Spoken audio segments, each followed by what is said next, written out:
Halo Sobat Astro, kembali lagi di channel Astro Belajar. Pahami yuk. Semoga teman-teman semua dalam keadaan sehat ya.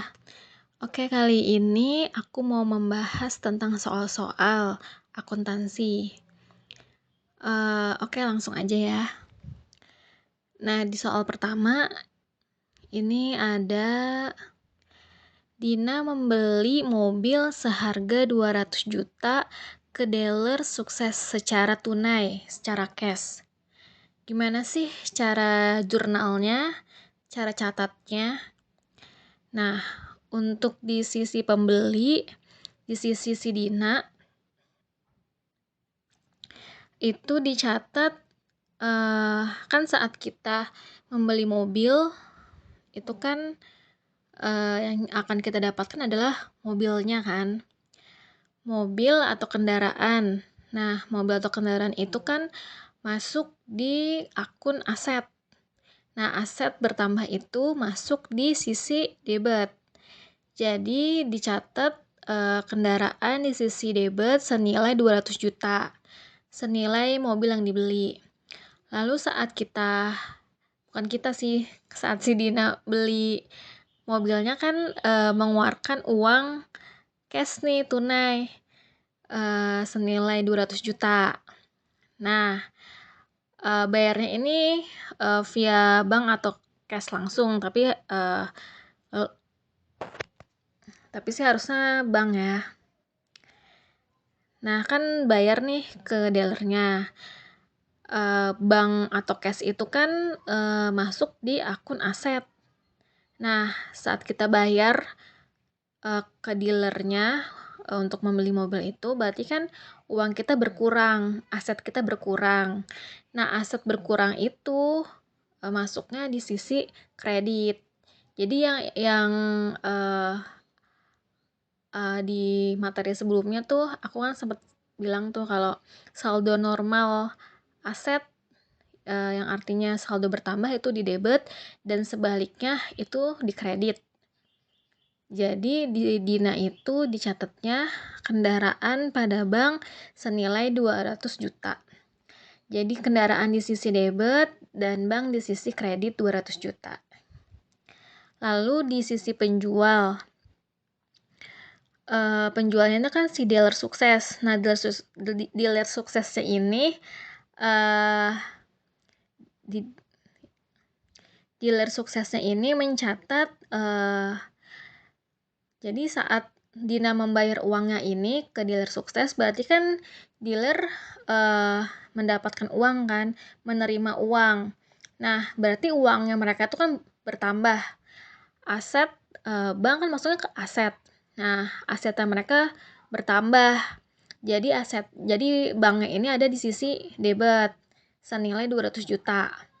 Lalu si penjualnya ini juga harus mencatat pendapatan penjualan senilai 200 juta.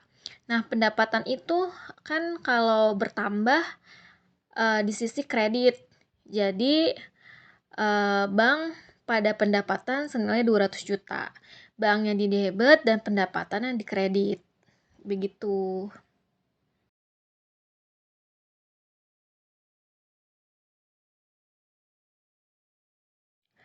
Oke, lanjut kita ke soal selanjutnya. Ini soalnya sama sih, cuma bedanya cuma yang sebelumnya itu secara tunai, yang ini secara kredit selama 10 bulan. Nah, berarti kan dia ngangsur nih tiap bulan. Nah, berarti kan kalau nilai harga mobil 200 juta, sebulannya itu berarti bayarnya 20 juta. Nah, di Dina mencatat sama sih seperti sebelumnya. Yang pertama Dina harus mencatat sama seperti sebelumnya nih. Bedanya yang tadinya bank di sisi kredit diganti dengan hutang. Karena kan bayarnya kan secara tempo selama 10 bulan. Jadi dianggapnya hutang.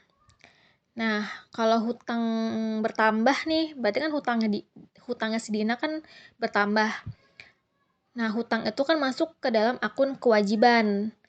Nah, kewajiban pertama itu ada di sisi kredit. Jadi, kendaraan pada hutang senilai 200 juta. Lalu saat pembayaran angsuran tiap bulan, Dina juga harus mencatat hutang di sisi debit.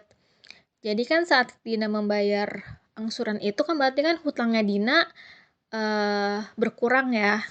Jadi hutang atau kewajiban berkurang itu kan ada di sisi debit senilai 20 juta. Senilai yang dibayarkan Dina ke dealer 20 juta. Nah, saat bayar angsuran itu kan yang berkurang adalah uang. Nah, uangnya itu kan masuknya aset. Aset berkurang ada di kredit. Jadi hutang pada bank senilai 20 juta. Gitu. Nah, untuk di sisi penjualnya sama seperti yang sebelumnya juga, yang tadinya bank ada di sisi debit karena pembayarannya tempo, jadi dianggapnya piutang penjualan. Nah, piutangnya itu senilai 200 juta, senilai mobilnya. Jadi piutang penjualan pada pendapatan penjualan senilai 200 juta. Nah, untuk angsurannya nih, si dealer akan mencatat bank. Kan setiap bulan kan dia akan menerima uang 20 juta. Berarti asetnya bertambah. Jadi bank di sisi debit senilai 20 juta. Lalu piutangnya atas Dina ini kan berkurang ya. Karena udah dibayarkan 20 juta. Nah, piutang itu kan aset.